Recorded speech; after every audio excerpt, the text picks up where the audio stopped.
Thank you, Noreen and Colleen, for joining me today on our panel. So my first question, I'll start with you, Noreen. Generally, what shifts or trends in consumer behavior are you seeing during this pandemic? The behaviors have been actually relatively consistent since the start of this pandemic. So you're seeing, what you would expect, the dramatic fall off in corporate bookings, some recovery in leisure. You're seeing this shift to short-term home rentals versus hotels, shift in drive markets. But I'll tell you what I was surprised about is as the holidays are approaching, I thought some of these trends might change, but they're actually getting stronger. So shorter booking windows, for example, we've been talking about how that booking window has been getting shorter, even at the holidays when people know when they would want to travel.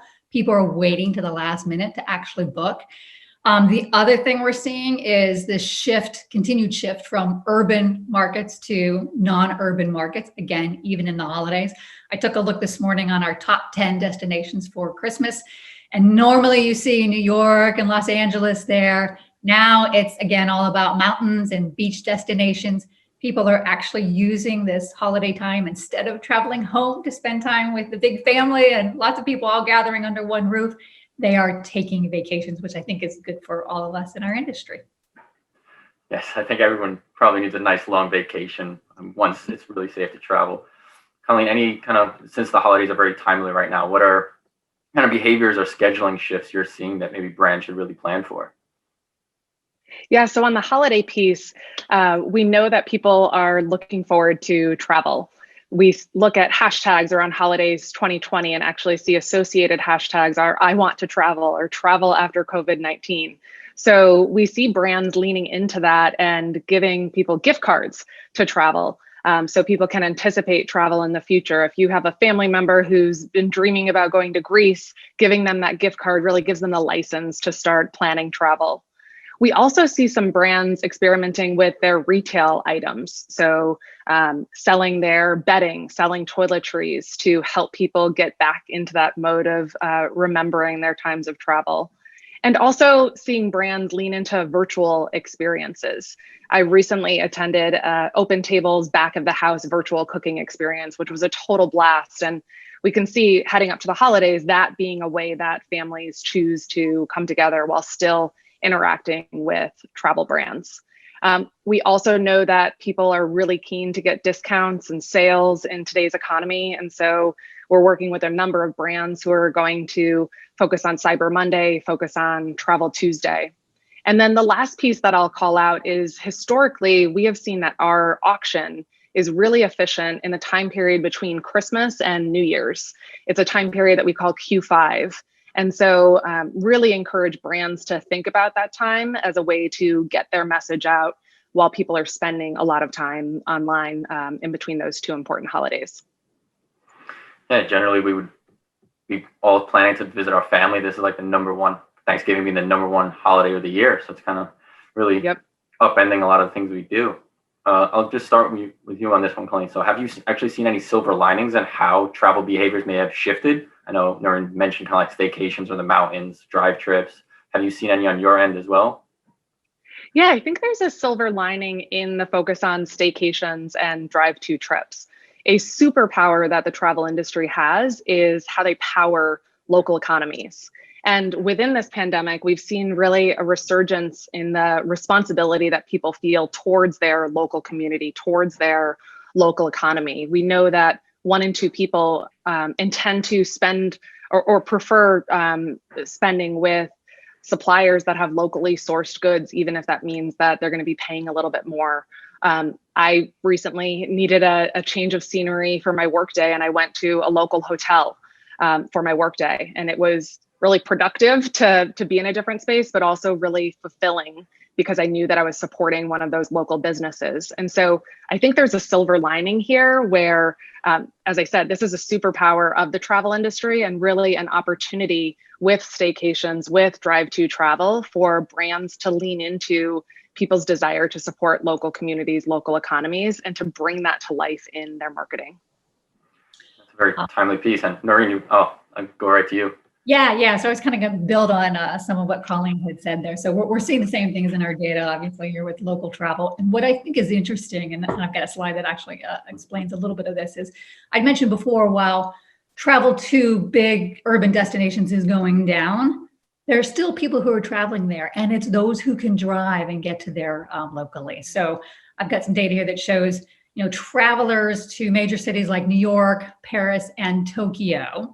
And it compares, the travel searches based on distance from the city. And what you're seeing here is that searches for travelers who are within 100 miles or even 250 miles has really increased pretty significantly. I think the stat here that's most amazing is on Paris. So last year, only 12% of searches for guests for the holidays were within 100 miles of the city. Today, that number's exploded at 67% of the hotel searches. Wow. So, it's not surprising. You think about France, there's lots of lockdowns going on, but people still want to travel. And so they're willing to go to their local destinations and be able to explore that. One other silver lining, which I think is awesome news, is that we are also seeing that the length of stay is increasing. So people are spending more time in the destination, which again is great news for our industry. One of the stats here is 70% of the flights that are being booked are for 4 days or more, compared to 62% last year. So it's definitely an opportunity for marketers to lean into that and encourage consumers to spend that time at their attraction, at their hotel. We're seeing brands do things like offering a 5th night free, so that consumers choose to stay in their location, and then they're able to get additional ancillary revenue by having them in their property. That all sounds like kind of really good silver lining, especially just the longer stays, as we think longer stays, probably higher spend in some senses. But now thinking of marketing, to Colleen, what do you think marketers need to do now in this to keep connecting with their audience as travel is maybe a little lower or as it's changing? Yeah, absolutely. So at the beginning of the pandemic and still today, step number one is just being accessible to travelers. They have questions about flexible booking policies, about cleaning protocols. And so it's really important to be accessible at scale. An example here, early on in the pandemic, the Spanish airline Iberia really improved upon its WhatsApp-powered digital assistant so that they could handle this massive surge of customer inquiries in a seamless way. The second piece, knowing that marketing dollars are really tight right now, is capturing the demand that exists on your website and your mobile app and making sure that you're getting those bookings. Now, of course, there is diminishing returns there. And I really think that it leaves an opportunity on the table if you're only focusing on what's happening on your website and app. And I think that there's an opportunity to stay top of mind in travelers' minds. It's something that we call discovery commerce in the retail space. I'm sure that many of you tuning in have seen this before, where you open the Instagram app and before you know it, you have purchased an item, potentially from a brand that you've never heard of before, and potentially during COVID, it's a sweatpants brand.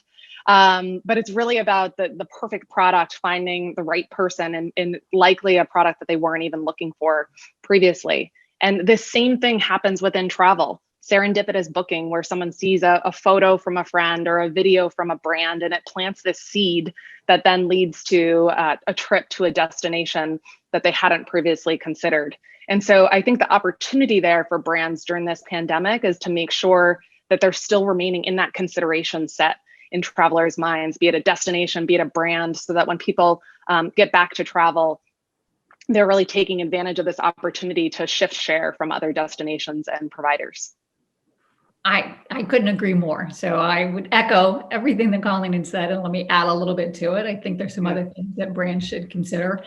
It's a great time right now to reach out to past guests. So consumers are comfortable staying at places, going to experiences, going to locations that they have encountered before. And so reaching out to those guests, letting them know, again, your safety protocols and how it will be safe for them to come and have a great experience at your place again.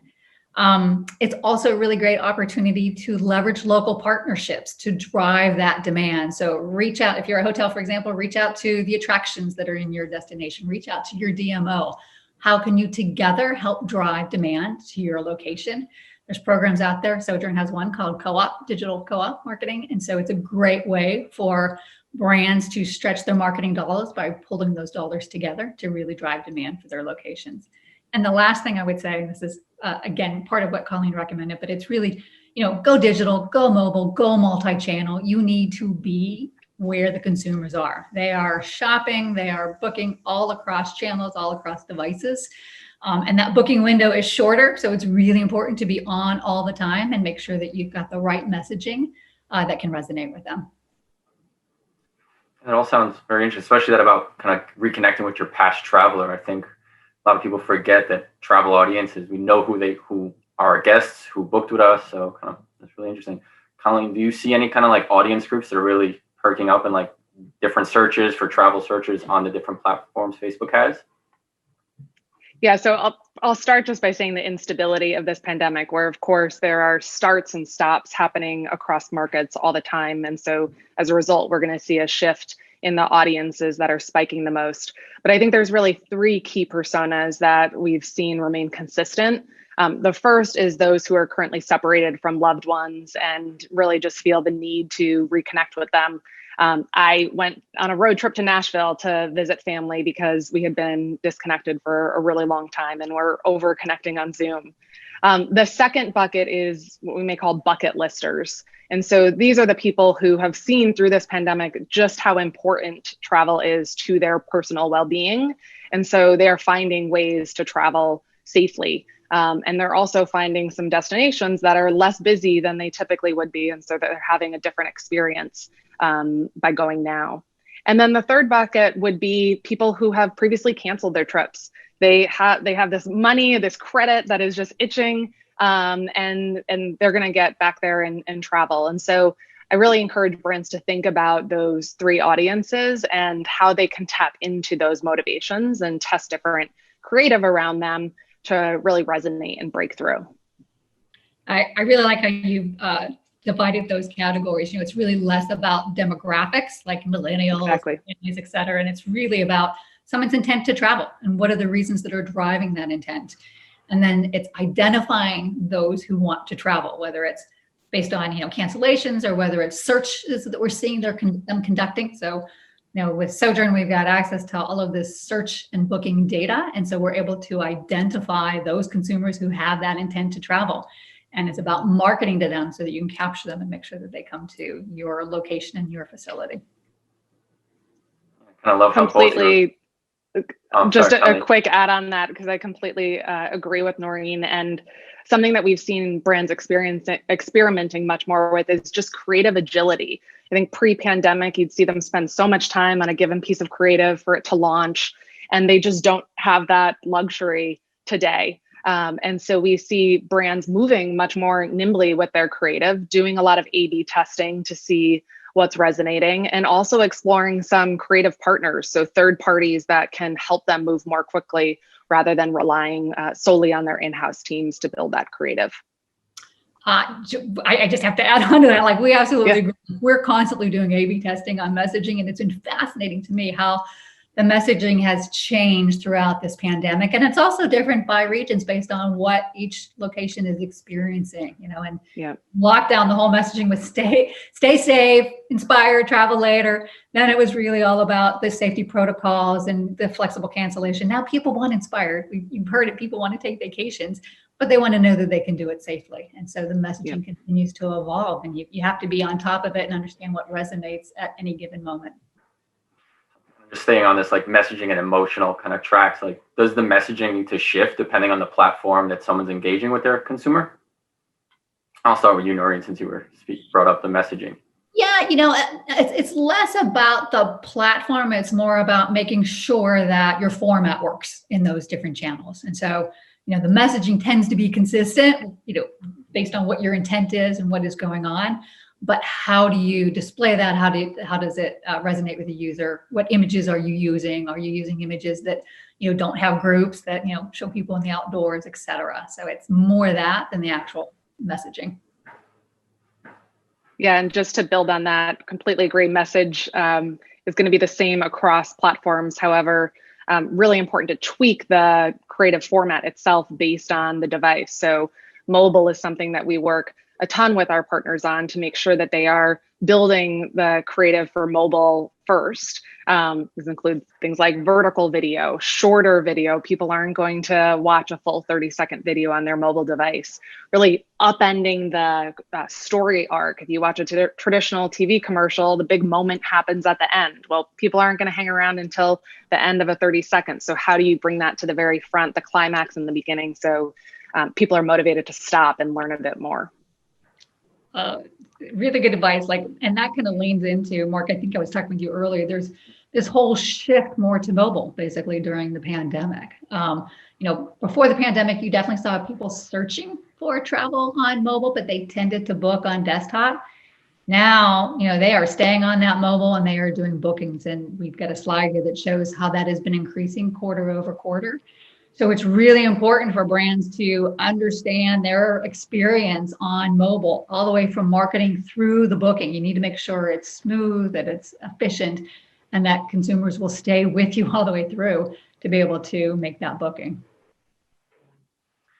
I think now with the pandemic, I feel like technology and mobile, we're spending so much time at home using these more often than normal. I mean, there's no more kind of like escapism, I would say, maybe from like the office or computer life. So kind of taking this back to like our conversation. So what role does technology play in keeping brands and consumers' minds in a time when travel's kind of low? I mean, we're always on these devices, but we're not really able to maybe travel as much. So more inspiration. So what can our travel brands do to stay top of mind? I'll start with you, Colleen, here. Sure. I'll just add a quick point to what Noreen was saying about the shift to digital, shift to mobile. A stat that really brings this home for me is that within the broader e-commerce space, we've seen 10 years worth of growth in a span of just 2 months. And so many people have really embraced making big purchases online, going about their daily activities online, and increasingly on mobile. And we've seen the same thing as Noreen was seeing increased purchases of travel on mobile. But in answer to your question, Mark, I would go back to the discovery piece and the opportunity to drive discovery, inspire people. And it requires a system of data, of creative, and of the user experience. And so using automation to reach the right people at the right time, using creative that, as we've talked about a bit before, really breaks through and captures people's attention when they're otherwise thumbing really quickly on their mobile device. And then on the user experience, to what Noreen was mentioning, it has to be a seamless experience. When you go from that ad on your device and into the app, it needs to be consistent of the message or the activity that you were hoping to move forward with. The booking experience needs to be super seamless. It can't be, us using a magnifying glass to try to input our payment details. And so all of those areas, data, creative, and user experience, are requirements for this discovery piece to work. And it's an area that we've really been investing with our partners during this time when frankly, they have a bit more time to invest in this really important foundation, so that when travel fully comes back, they're ready to capture demand as efficiently and effectively as possible. I feel busted. I'm one of those who uses that magnifying glass. It happens, right? To build on what you've said, I, again, agree with what you're saying. I think the other thing that's important is you use technology to really help you optimize your marketing campaigns across the different channels. So I mentioned before, it's really important to be always on and to, capture customers across their journey, regardless of which channel that they are on, regardless of which device. And technology can really help in background on optimizing all of that and making sure you are displaying your messaging to the consumer at the right time when they're in market.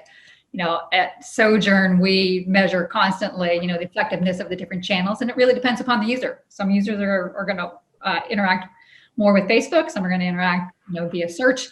And what we have found is when someone is using multiple channels, say search plus display plus Facebook, that we see an increase in conversion of 50 to 90%. So Colleen, I hope that's music to your ears. Wow. That it's really yes, thank you. And just a quick build on the measurement piece, because I know everyone joining today knows that measurement is more important now than ever when marketing dollars are being heavily scrutinized. And we see our partners leaning in much more to lift testing. So using test and control groups to understand the incremental impact of different strategies so that when it comes time to allocate budgets, next time around, they are able to use that data-based approach and then that understanding of incrementality in order to inform the budget allocation. And just like tying in like new strategies and reinvesting into the company more so now would be the takeaways here. And then one thing I know we spoke about, Colleen, on our chat was that I really didn't know much about, kind of like just general shifts marketers and advertisers need to be aware of, kind of like Chrome removing cookies and different privacy concerns right now. What do you think marketers really should be focusing on when those come around? Yeah, absolutely. So the ecosystem is going through a huge evolution in order to meet consumer expectations around data usage and privacy. You see governments adjusting regulations, you see companies adjusting their policies and their products.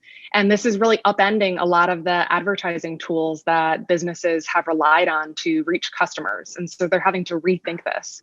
And if businesses aren't able to meet this moment and meet this shift, we could have digital advertising that's much less personalized, potentially disruptive, therefore a poor experience for people and poor results for advertisers. So we really believe that this personalized advertising does not need to be at odds with user privacy. And so we're working closely with partners in order to put user privacy first while also seeking to maintain the performance of digital ads. I think the good news is that the digital advertising industry has always been fast moving from the emergence of search to social to mobile. And those who have won, the businesses who have won, are those who put consumer needs first. And this is another opportunity where privacy is the next evolution, and businesses will need to act quickly while keeping the consumer expectations front and center. Yeah, very true. Like, marketers definitely need to be thinking about the future and the future of the cookieless environment. Everyone in the ad business is working to create new ways to replace this data. So, for Sojern, we're planning on this, we're preparing, we're talking with our customers about it. Our intention is to use hashed emails, and there's lots of work already in place. So it's all about making sure that we are protecting consumer data and honoring how they prefer to have their data be used. Very helpful to our audience, and I'm being shown that we have a couple minutes left, so I'm just going to transition to a quick final last question. So the pandemic has brought a rise of a lot of newfound hobbies. We saw a lot trending on social media. Have either of you tried anything new or been doing something for the last couple of months? Noreen? So I did a crazy thing, and we actually bought a new house during the pandemic.